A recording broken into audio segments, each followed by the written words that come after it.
Hey, ¿qué tal, chicos? ¿Cómo están? Muy buenas tardes. Vamos a reanudar las clases en las que nos hemos estado quedando y para eso vamos a seguir viendo historia clínica. Aún todavía no la terminamos de ver. Es un poquito extensa, pero espero no se les sea tan pesado el día de hoy.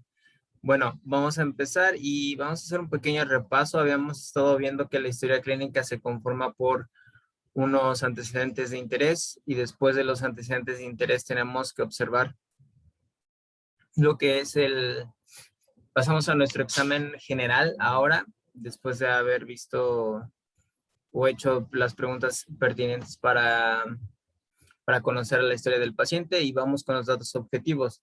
Ahora, nosotros, ¿qué es lo que vamos a hacer? Vamos a inspeccionar, vamos a observar la postura, la marcha, la piel, vamos a observar sus gestos, vamos a observar la coloración, vamos a observar si hay edema, si hay equimosis, vamos a ver si hay hemartrosis, vamos a observar cómo se encuentra esa lesión, vamos a palpar, la palpación es uno de nuestros medios instrumentales en los cuales el terapeuta se va a caracterizar porque va a utilizar la detección de puntos gatillos miofaciales. Por eso traes también de la palpación que uno puede detectar si el paciente tiene alguna contractura, si el paciente tiene alguna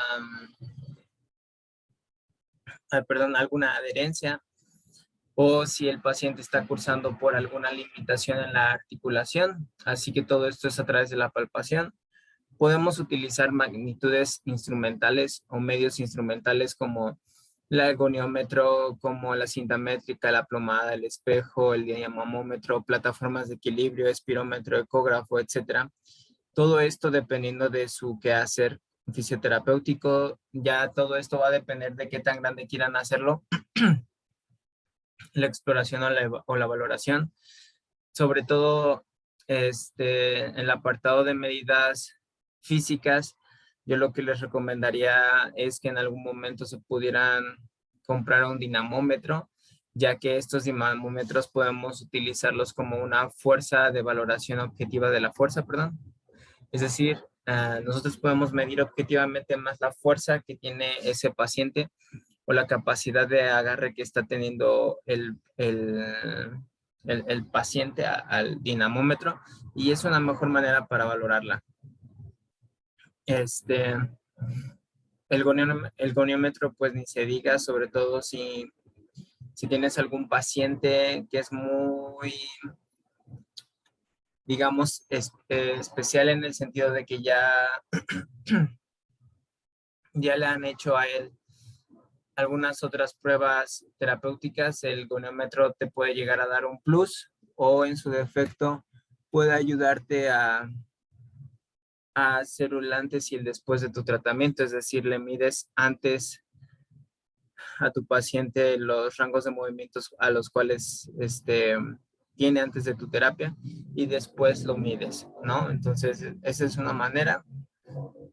Luego tenemos la valoración funcional y ahora aquí en valoración funcional ustedes ya vieron un modelo de la CIF y cómo es que se compone, pero aquí nosotros queremos, o bueno, yo quiero agregar que debemos de agregar ciertas escalas de valoración funcional de acuerdo a las necesidades de nuestro paciente. Por ejemplo, si nosotros sabemos que tiene una lesión de hombro, podemos aplicar una escala de valoración funcional de hombro, como por ejemplo, se me fue ahorita. Hay una justamente utilizada en la que se puede cuantificar ya qué tan funcional es tu hombro, si es un hombro funcional independiente, si es dependiente, si es moderado, y todo esto va a ofrecerte una mejor cuantificación. Podemos aquí aplicar escalas de valoración funcional para el miedo, para la dependencia del movimiento, para ver la sensibilización que pueda llegar a tener el paciente, sensibilización central, para valorar funcionalidades psicológicas, psicométricas.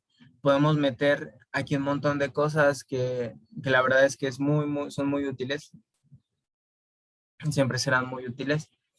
Así que pues bueno, ese es en cuanto al examen objetivo o los datos objetivos. Y posterior a ello, tenemos que hacernos la siguiente pregunta que también nos va a ayudar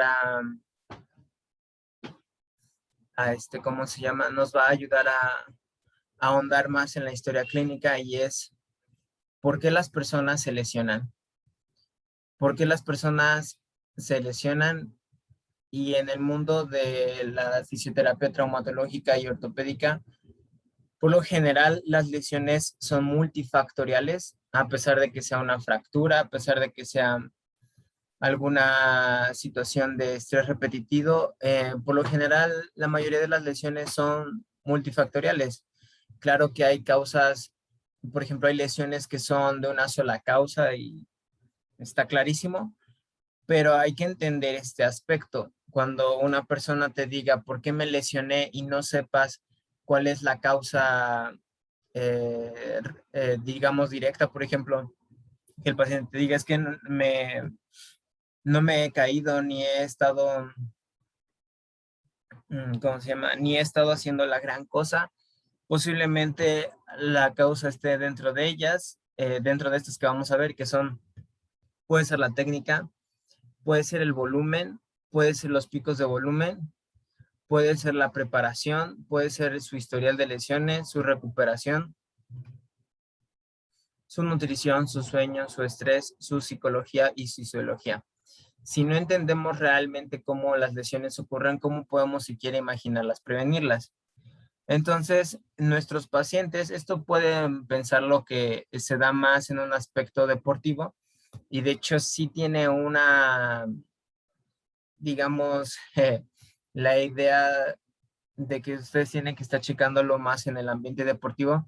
Sin embargo, en un paciente adulto sedentario también ocurren estas mismas situaciones. Por ejemplo, supongamos que tenemos a un paciente que sufre de una lesión de codo o que empieza a llegarte a decir, me duele el codo, ¿sabes qué?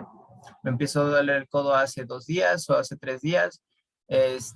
Tú tienes que, dentro de tu historia clínica, tú ya vas a tener que preguntar qué, qué es lo que, por ejemplo, en técnica, cómo fue que se lesionó, o sea, qué es lo que él hace de manera repetitiva, qué tanto hace de manera repetitiva, por ejemplo, el estar tal vez martillando, cada cuánto estaba martillando, y si hay, por ejemplo, días en los que empezó a martillarse más, por ejemplo, si ha estado teniendo una buena nutrición, si ha estado teniendo un buen sueño, un buen estrés. Entonces, todo eso son factores que no lo echen en, este,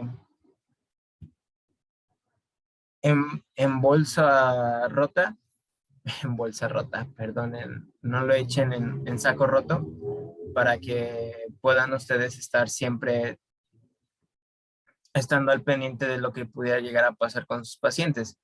Entonces, pues bueno, vamos a enfocarnos tantito al aspecto deportivo, digamos, pero cuando hagan una historia de clínica en el ambiente deportivo, ustedes tienen que preguntar sobre cómo es la técnica a la cual se lesionó.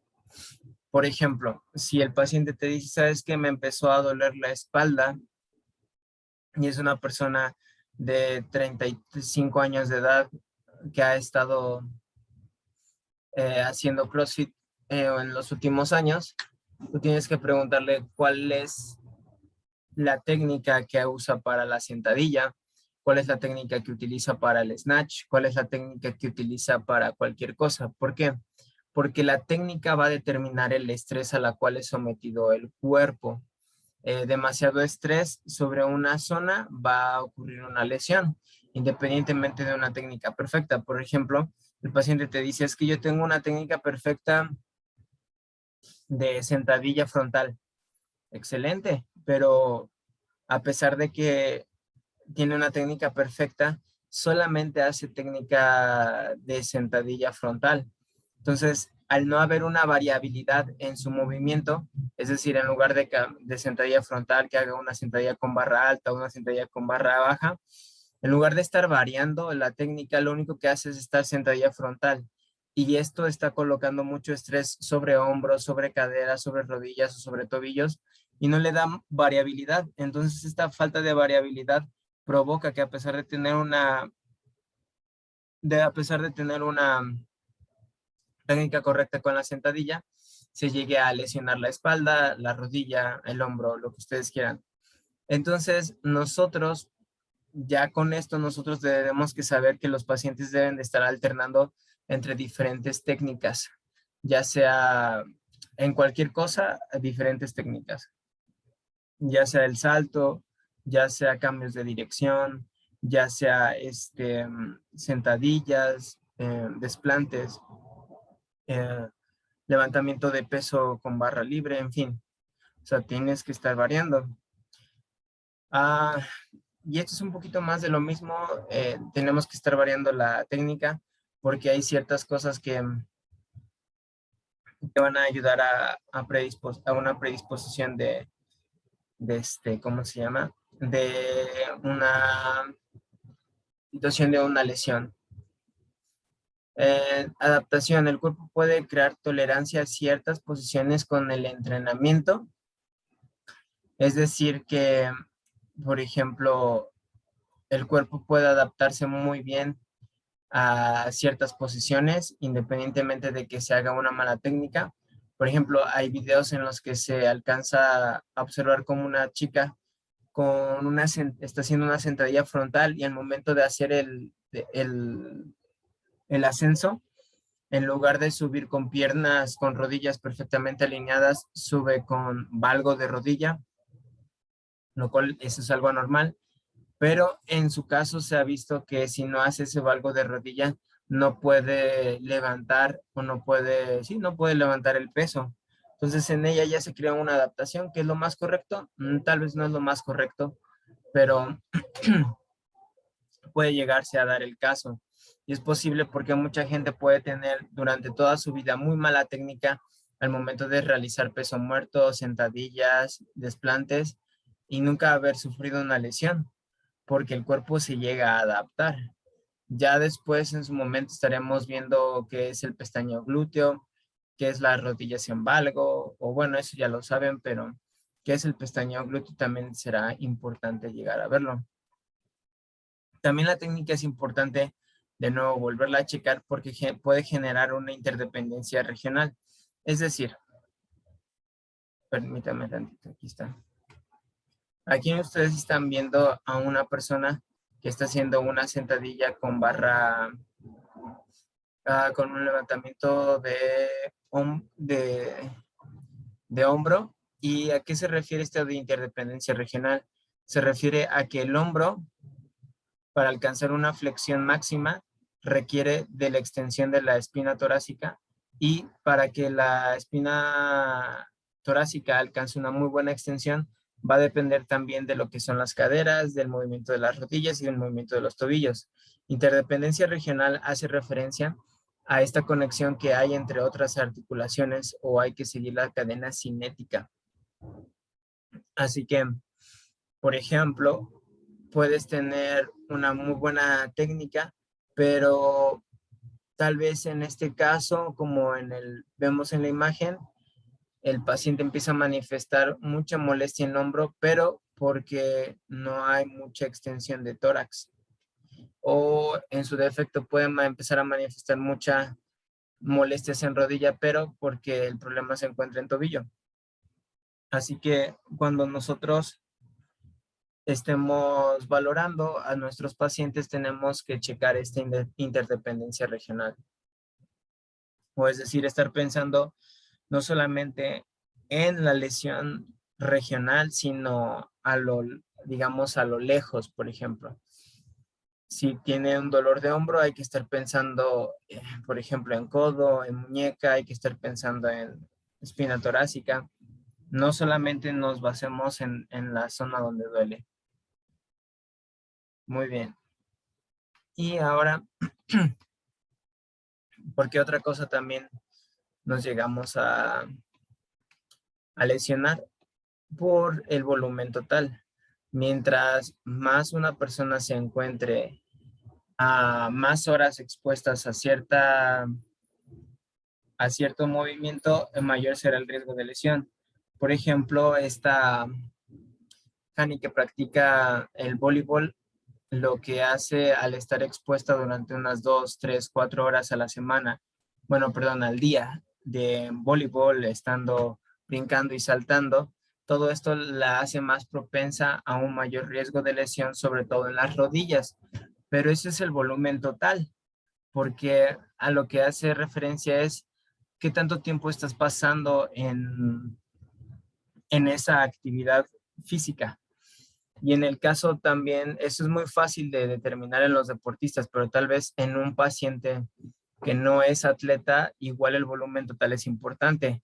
Por ejemplo, ¿cuántas horas pasa sentado escribiendo documentos que le pueden llegar a, que este volumen total de horas expuestas pueden predisponerlo para un síndrome de túnel del carpo, una tenosinovitis de Kerbein, en fin, o sea, esto del volumen total también se aplica a las otras personas, no solamente al no deportista. Luego hay algo muy interesante que le llamamos picos en el total de entrenamiento y hay algo que se llama relación aguda, carga de trabajo crónica. Si el actual volumen de entrenamiento sobrepasa para lo que tu cuerpo ha sido preparado para manejar, es decir, hay un pico, el riesgo de lesión incrementa. Es decir, si tu cuerpo está preparado para manejar 10 horas de saltos y de repente en una semana tú en lugar de meterle 10 horas le metes 12 horas, eso ya es un pico. Y esas 2 horas de pico pueden incrementar el riesgo de una lesión. Por ejemplo, voy a tomar el caso de Hani. Hani que entrene unas 2 horas diarias voleibol, de lunes a viernes, ¿ok? Lo hacen 10 horas. Pero su entrenador dice, vamos a entrar en temporada ahora sí se me fue de competencia. Entonces ahora en los entrenamientos en lugar de durar 2 horas van a durar 3 horas. Entonces a Hani de repente estaba entrenando 2 horas al día y ahora se le agrega 1 hora más. Son 5 horas más que ella va a estar haciendo ejercicio o estando expuesta. Eso es a lo que se le llama un pico de entrenamiento. Obviamente estoy exagerando, pero por lo general lo que puede suceder es lo siguiente. Hani entrena los lunes 2 horas, los martes se entrena 3 horas, miércoles 2 horas, jueves otras 3 horas, y esos días en los cuales se entrena 1 hora más se considera un pico. Y ese pico, aunque está diseñado para poder, este, pues sí, pues está diseñado para poder mejorar las capacidades físicas de Hani para la competencia. Si no se cuida bien, el mismo entrenamiento corre el riesgo de una lesión y eso le llamamos picos en el total de entrenamiento. Aún Hani esté entrenando 1 hora haciendo sentadillas y no esté haciendo su actividad deportiva, es 1 hora más. Y eso es a lo que se refiere fitness protectivo. A veces esto puede ser un filo de doble espada. Por ejemplo, 2 horas el entrenamiento dura de Hani de voleibol, ¿ok? Pero en la mañana ella tuvo que haber corrido 1 hora. ¿Por qué 1 hora? Porque para que se mantenga con una mejor capacidad aeróbica, para que ella pueda correr mucho mejor, saltar mucho mejor. En esa hora también hace, además de correr, hace abdominales, hace pierna, hace algo extra, digamos, y ella está pensando, estoy haciendo un doble entrenamiento para que cuando llegue a mi entrenamiento normal, lo que yo ya estuve trabajando en la mañana tenga efecto. Sin embargo, hay ocasiones en las que este tipo de entrenamiento juegan en contra de la persona y aumenta el riesgo de lesión. Así que para eso hay que tener mucho cuidado con los pacientes. Obviamente tenemos, perdón, obviamente tenemos que saber deporte al cual se entrena, el entrenamiento. No es lo mismo una persona que trabaja sentadillas o que trabaja halterofilia que una persona que trabaja en la gimnasia olímpica. A pesar de tener unos cuerpos atléticos, cada uno está adaptado al deporte adecuado. Y hay algo que tenemos que estar checando muchísimo con nuestros jugadores sobre todo, y es el yo-yo training o el entrenamiento de yo-yo, es decir, que se lesionan, mejoran, se lesionan, mejoran, se lesionan, mejoran. Y por lo general pasa muchísimo en los deportes, sobre todo en los novatos, que me lesiono, mejoro, pero cada una de estas lesiones mejoras, lesiones mejoras, lesiones mejoras, lo único que van a terminar haciendo es siendo más sensible al paciente a las lesiones, a otras lesiones, o inclusive a que el paciente ya no responda también a la terapia. Así que por eso también es importante ver si evitar caer en este entrenamiento de yo-yo. Y ahora algo muy importante son las horas del sueño. Bueno, perdón, tenemos que siempre preguntar en cuanto a la recuperación. Siempre al paciente las horas que está durmiendo. Si duerme bien, lo normal sería dormir de 7 a 9 horas. Depende de cada persona. Hay personas, mujeres, por ejemplo, menopáusicas, que pueden llegar a dormir hasta 5 horas y que con eso se sienten bien. Así que si con eso se sienten bien, todo correcto. Ahora, ¿por qué hay que hacer hincapié en esto? Porque un pobre sueño es un predictor de desarrollar dolor crónico. Toda persona que no duerme bien, tiene la propensión de desarrollar dolor crónico, mientras que un buen sueño va a ayudar a que salgas del dolor crónico. Las perturbaciones en el sueño influyen. Por ejemplo, si el paciente tiene una tendinopatía rotuliana y no está durmiendo bien, eso va a afectar que un día se sienta muy mal de la rodilla y otro día se sienta muy bien. Y así va a ir fluctuando. Entonces, algo que hay que hacer hincapié mucho en todos nuestros pacientes es en el sueño, ya que de ahí es en donde se recupera nuestro cuerpo esencialmente. Si el paciente dice, bueno, sé que tengo que dormir, pero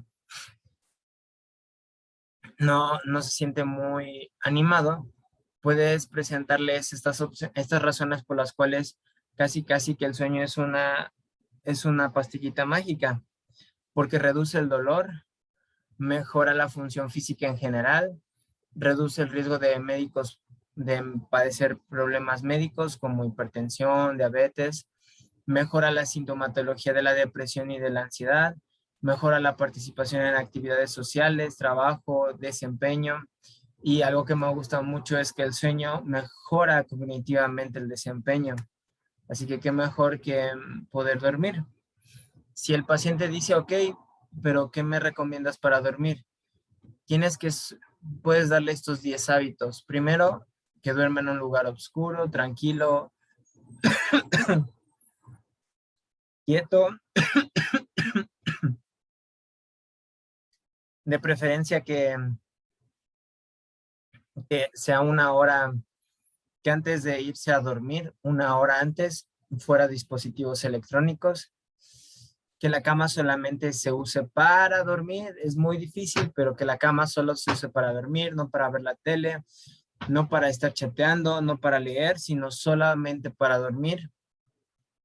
Una siesta sabia de antes de las 3 de la tarde dicen que es muy buena. Y si no se puede llegar a dormir, que el paciente esté inquieto de un lado para otro, hay algo que nosotros le llamamos la regla de los 20 minutos. Y esta regla de los 20 minutos consiste en que el paciente se pare en la noche, está pensando, arreglando sus asuntos 20 minutos, no prende los dispositivos electrónicos, no hace absolutamente nada que no sea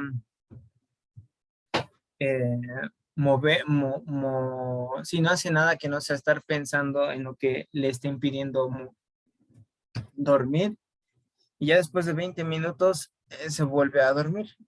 Mm, En ocasiones es complicado llevarlo a la práctica, pero puede llegar a funcionar. Hay que ser constantes al momento de irse a dormir a la cama a una hora, no irse hambrientos, ir al baño primero, terminar de hacer ejercicio 3 horas antes de irnos a dormir. ¿Por qué? Porque después de hacer ejercicio, se segregan ciertas sustancias químicas que nos mantienen activos, no alcohol o nicotina 3 o 6 horas antes de la cama y parar la cafeína 6 horas antes de ir a dormir. Esos son pequeños hábitos que pudieran mejorar nuestro sueño o los sueños de nuestros pacientes. Bien, continuando un poquito con esto, tenemos que preguntarles a nuestros pacientes acerca sobre su estrés. Por ejemplo, yo siempre pregunto en una escala del 0 al 10, ¿qué tanto estrés tienes? Del 0 al 100, ¿qué tanto estrés tienes? ¿Y cuáles son los desencadenantes del estrés? ¿Por qué? Porque el estrés lo que va a hacer es producir la hormona cortisol. Y al momento de generar el cortisol, lo que va a hacer es disminuir el umbral del dolor. Es decir, incrementa la posibilidad de producirse dolor. Pacientes que están constantemente viviendo en un estrés laboral, emocional, lo que va a pasar es que todo su cuerpo se vuelve mucho más sensible a la nocicepción. Y así que un paciente que dice, es que me empieza a doler mucho la espalda, me empieza a doler mucho el cuello, puede ser que el mismo cortisol esté ocasionando que baje sus niveles de sensibilidad nociceptiva, haciéndose más sensible a esta clase de dolores. El estrés va a incrementar el riesgo de una lesión. ¿Por qué? Porque va a incrementar, va a haber un bajo riesgo, va a bajar el HRV. El HRV es la variabilidad del pulso del corazón. ¿Qué es la variabilidad del pulso del corazón? Cada uno de nosotros tenemos, no sé, perdón, ¿eh? ¿Dónde está? ¿Dónde está? Por ejemplo, aquí tenemos a nuestra frecuencia cardíaca y cada segundo se da un latido, pum, pum, cada segundo hay un latido. Pero esto de variabilidad cardíaca es que realmente no es así. Tal vez entre el latido y este latido, entre este latido y entre este otro latido, va a pasar 0.7 segundos y entre este otro latido va a pasar 0.8 segundos y entre este otro latido pasa 1.2 segundos y así. Entonces, cuando hay una baja variabilidad cardíaca, quiere decir que este número, 0.7 o 0.8, van bajando, es decir, el latido cardíaco, en lugar de ir a esperarse 0.6 segundos, vas al 0.6, 0.6, 0.5, 0.4, 0.3. Entonces va bajando estos tiempos de variabilidad y eso incrementa el riesgo de una lesión porque estás precisamente acelerando el corazón y una frecuencia cardíaca acelerada incrementa a mismo la misma lesión. Así que por eso el estrés no es nada bueno, entre otras muchas cosas, ¿verdad? Además de bajar nuestras defensas, inhibe la formación de neuronas. Así que ustedes tienen que tener cuidado cuando los pacientes te dicen que manejan niveles elevados de estrés. Algo que tenemos que checar también con nuestros pacientes es su factor psicosocial. Es decir, preguntarles sobre si salen, sobre sus actividades sociales en pocas palabras, qué es lo que les gusta hacer en sus tiempos libres, porque todo esto influye sobre su misma lesión. sobre si están cansados de, pues sí, si están cansados de estar en una situación de dolor que les está perpetuando. Ay, sí me fue. Perdonen, que les está, sí, o sea, que les llega a perpetuar. El ser humano es un ser social, así que si no está socializando con una o con otra persona, su estrés empieza a subir y empieza a tener todo esto. En el caso de algunos atletas, por ejemplo, salir tarde puede generar un pobre sueño, las drogas, también pobre comida, en fin. Así que tenemos que ir a, no que nosotros queramos que no se tenga una buena alimentación. Bueno, o sea, si queremos una buena alimentación, pero a lo que voy es que, que no, que el paciente, ay, checar si está teniendo una mala alimentación más frecuente.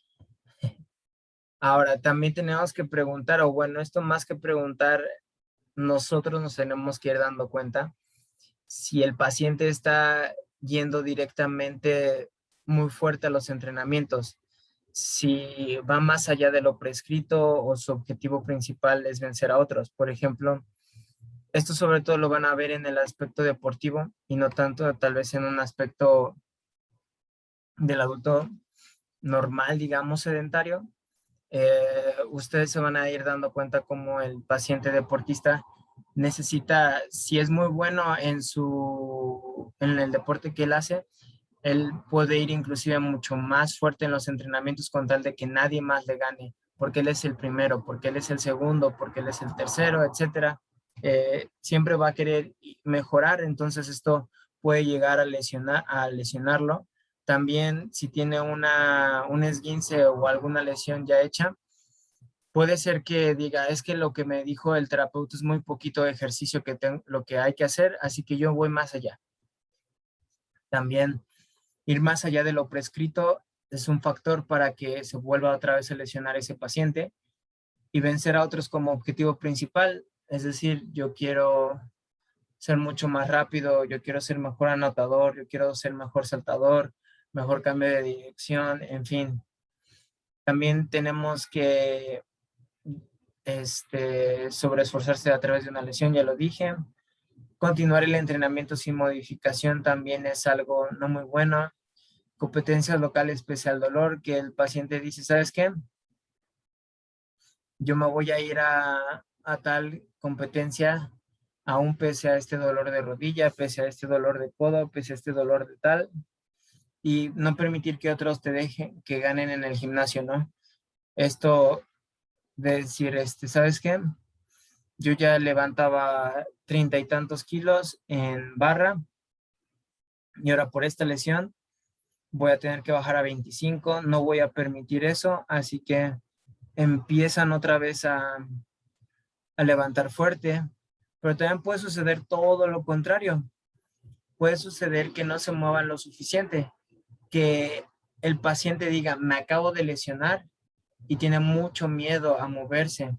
Y esto también no es nada bueno porque se tiene que mover pese a esa lesión.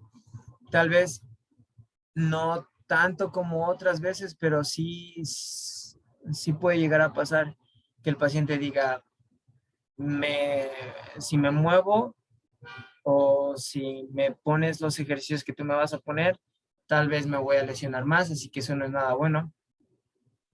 No saber cómo manejar el dolor, ya sea poco, ya sea mucho, y las experiencias. Muchos de sus pacientes van a tener amigos que les dijeron, es que se lesionó la rodilla y fue contigo y tú le hiciste esto y por arte de magia se mejoró. O yo fui con otro terapeuta o yo fui con un doctor que me dijo esto y me puso tal ejercicio y me volví y me lesioné mucho más fuerte. Entonces las experiencias son importantes en el desarrollo y hay que preguntar, sobre todo si el paciente ya tiene experiencia con otros terapeutas, súper importante preguntar sobre qué es lo que le han hecho. Ah, y ya en este caso, este es un caso. Ujú, ujú. Bien, aquí es, por ejemplo, aquí nosotros vamos a ver a un caso clínico en donde nosotros vemos más o menos cómo se encuentra estructurada la historia clínica. En el apartado eh, subjetivo o en el apartado de antecedentes de interés va a venir la cadera flotante, va a venir tenemos que poner todo el diagnóstico que nosotros consideremos o el diagnóstico previo, tenemos que considerar los antecedentes patológicos, factores de riesgo, la dieta, el nombre, todo esto es importantísimo. La vivienda, todo esto es como el apartado subjetivo y el apartado objetivo. Aquí vean que ya se está valorando lo que es índice de CATS, se está valorando el examen de gabinete, se está valorando la escala de Tinetti, se está valorando el tono muscular, se está valorando la evaluación postural, se valoran varios aspectos importantísimos. Estas son las escalas funcionales que les decía. Índice de CATS es una escala de valoración funcional de las actividades de la vida diaria.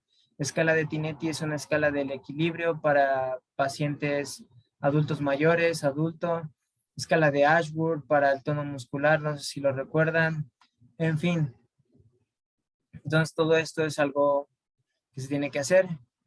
Luego hay que hacer el análisis, los objetivos del terapeuta, el pronóstico y el diagnóstico fisioterapéutico.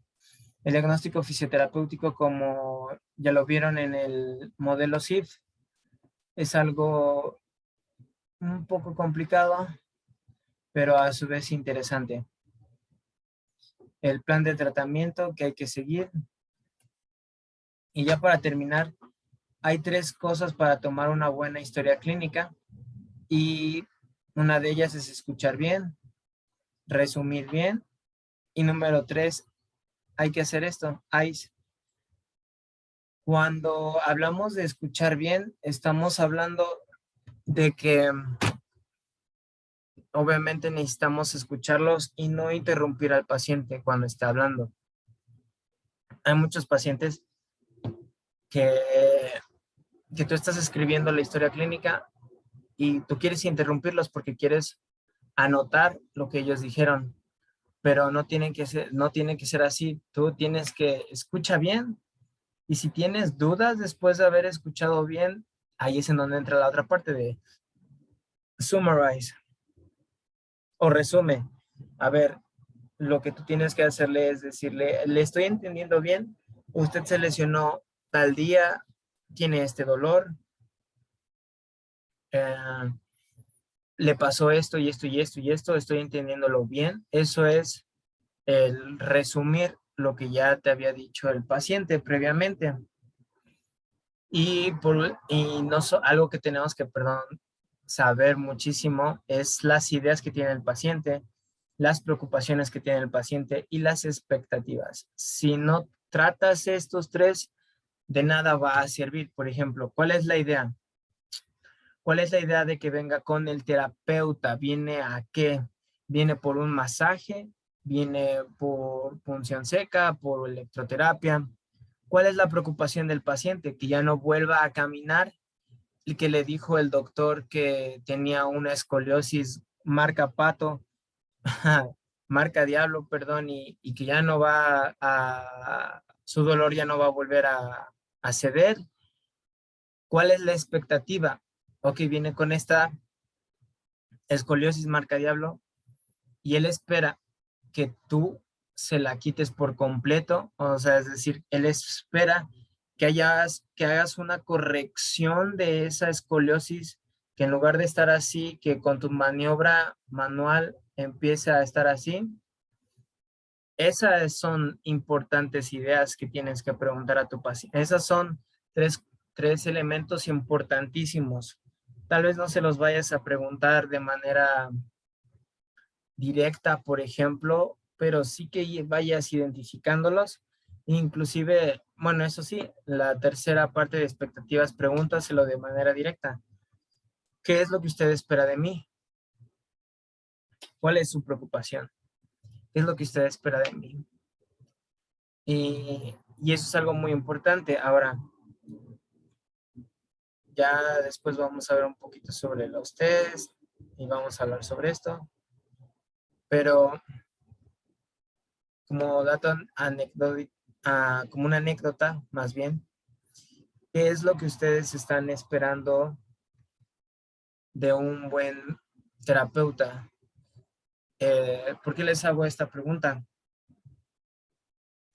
Cuando estén frente al paciente, siempre colóquense de nuevo en la posición de pacientes. No quiero que se coloquen en una posición de superioridad como fisioterapeutas, porque hay médicos que ni siquiera te preguntan, y digo médicos, pero puede ser fisioterapeuta, pero ahorita digo médico porque me tocó la mala experiencia de tener a un médico que nada más me preguntó cómo me encontraba en el aspecto físico, o sea, me decía, y con brazos cruzados también es importante su lenguaje corporal. Con brazos cruzados me decían, ha tenido temperatura, ha tenido esto, ha tomado el otro, hay que tomar líquidos, hay que hacer el otro. Se pasó una semana y le volví a hablar al doctor. Doctor se recuerda de mí, no supo quién era, no supo quién era yo, así que lo menos que yo deseo es que ustedes como terapeutas se lleguen a olvidar de sus pacientes, que ustedes digan, no, no me va a pasar nunca eso a mí. Uno nunca debe de asumir ese tipo de actitud de, nunca me va a pasar eso a mí. Así que siempre tienen que tener esta actitud de cordialidad, esta actitud de decir, es mi paciente, yo no vengo a ver qué tan fregón puedo llegar a ser como terapeuta, vengo a ayudar a este paciente, cuál es la idea que tiene, cómo lo voy a ayudar, cuál es la expectativa, cuál es la preocupación de mi paciente y generar esta empatía en la historia clínica, que eso a veces es muy complicado a veces generar este clic con el paciente. Y a veces, solo recuerden, tienen una oportunidad para hacer un clic con ese paciente. Así que a veces la historia clínica, como se los enseñamos, es que tiene que llegar un orden. Sí, tiene que tener un orden, pero la historia clínica es un arte también. No deben de llevar necesariamente un orden. ¿A qué me refiero? Por ejemplo, decir, hola, ¿qué tal? Muy buenos días, mi nombre es Salvador, ¿en qué puedo ayudarle? Y ya inmediatamente le dices, ¿en qué puedo ayudarle? Y él dije, y ya te saltaste tu motivo de consulta. Te saltaste directamente el motivo de consulta y te saltaste todos los antecedentes de interés. Pero fíjate, ya empieza con este motivo de consulta, empieza a decirte, no, fíjese que me duele la espalda, me duele el hombro, me duele aquí, me duele allá. Ok. Me permite hacerle ahora, cuando terminó él, me permite hacerle antes de continuar una serie de preguntas rápidas, breves. Sí, claro. Y ya empezaste otra vez. Ahora vas a buscar los antecedentes de interés y después otra vez te pasas a al motivo de la consulta para reafirmar algunas cosas y ya después ahora sí te pasas a la camilla y así vas. O sea, la historia clínica se tiene que crear de acuerdo también a tu personalidad. No tienes que, lo importante es ser empático. O sea, mientras seas empático, mientras te preocupes por tu paciente, mientras tengas estas, de nuevo, sepas cuál es la idea por la que viene tu paciente, las preocupaciones y las expectativas, eso ayuda muchísimo a generar una muy, muy buena historia clínica. Y siempre su lenguaje corporal es importante, ya sea si estén viendo fijos a los pacientes, si están cruzados, si están con la computadora, todo influye y recuerden que no solamente son ustedes que no tienen frente a ustedes a una máquina como paciente, sino tienen a un ser humano. Así que esta es la clase de la historia clínica. Vamos a seguir más adelante viendo otros temas muy importantes. Yo creo que ya vamos a pasar a fracturas o evolución de los tejidos blandos. Así que bueno,